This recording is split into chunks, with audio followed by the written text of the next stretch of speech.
Mimi kwa jina naitwa Debora Fredi Mwansasu. Ni Mnyakyusa, mzaliwa hapa Mbeya.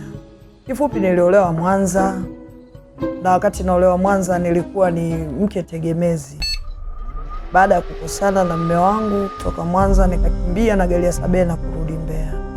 Ambapo baada ya kufika nyumbani, tangia mwanzo tu ile nafika, nilijua nilivyokosana na mume wangu kwamba labda nikifika nyumbani wale watu wa nyumbani kidogo kwangu watakuwa ni nini?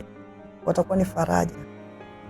Lakini nakumbuka hata sijamaliza hata kama ni hata siku chache, nilikuja kwanza nikachunguliwa na aliyekuwa mdogo wangu, akasema umefeli sana kurudi Mbeya.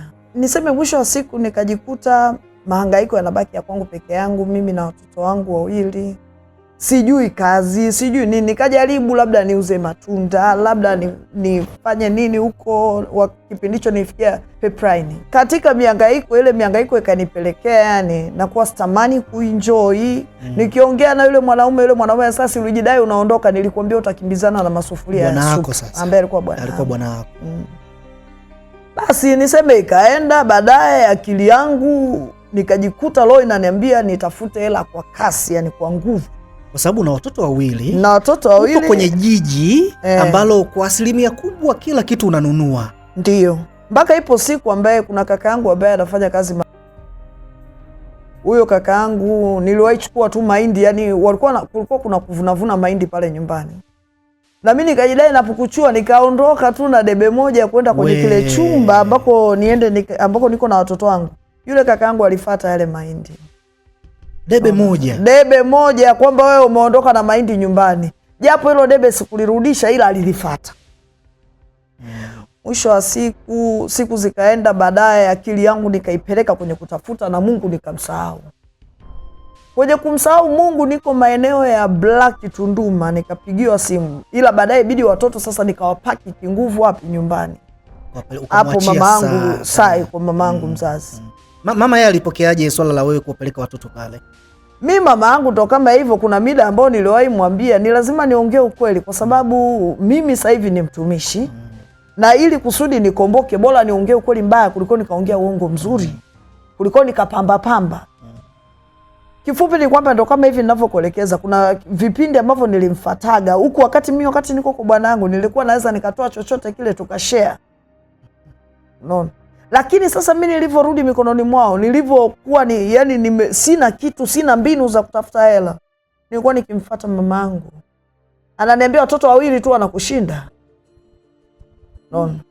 Basi moja kwa moja baadaye kanibidi sasa nikaingia kwenye nikaanza kutumia akili yangu, nikaingia niseme katika ile hali ya kidunia.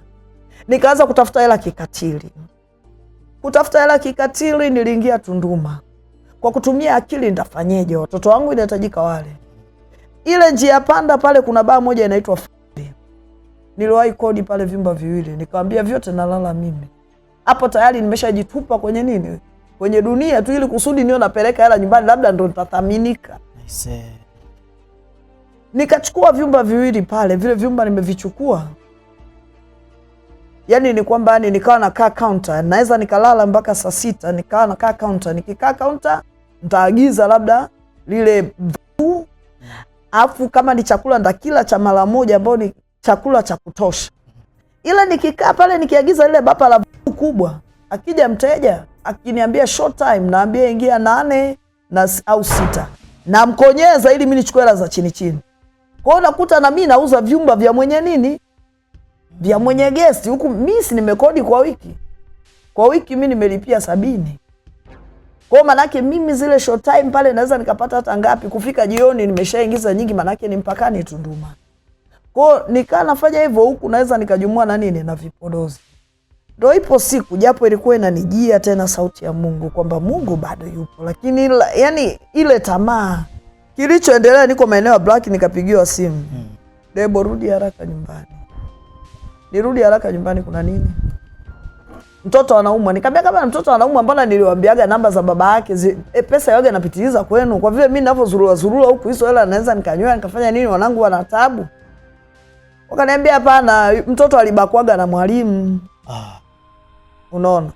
Pale pale nililia nikiwa maeneo ya Black, nikanunua mkanda wa pawa, nikajivilingisha, yani nikachukua kisu nikakiweka huku, nimevaa prune nyekundu. Kwamba mimi kama mimi naenda kumchoma mwalimu kisu hadharani. Nikatoka pale, nimepanda gari kurudi Mbeya. Hata kondakta ananiuliza, nimeshachanganyikiwa, mwanangu ameniambia ni hivi na hivi. Na kati kujituma kwangu kote ilikuwa ni special kwa ajili ya nani? Ya wanangu.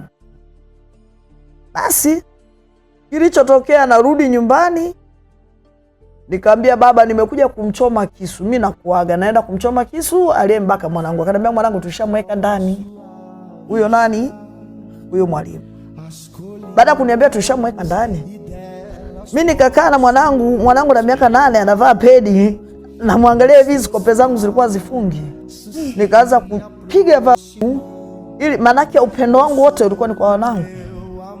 Kilichotokea, baada ya siku 3 mtoto wangu akapiga magoti na kalikuwa kanaongea kidogo nini Kiingereza, mama nataka nirudi kwa nani? Kwa baba. Naona. Nikamwambia, kwa nini unataka urudi kwa babako? Kwa vile mimi sina kitu. Akaniambia, hapana, aliyenibaka mimi ninapomwangalia roho inaniuma. Nikamwambia, aliyekubaka ni nani? Si wewe umeshasema mwalimu. Akasema sio mwalimu. Wanaokwenda jela sio wote wana hatia. Bwana mwalimu kapigwa mvua 30 nyuma ya nondo kwa kumbaka mtoto wa miaka 8. Sasa aliyembaka mtoto ni nani? Faili linafuata.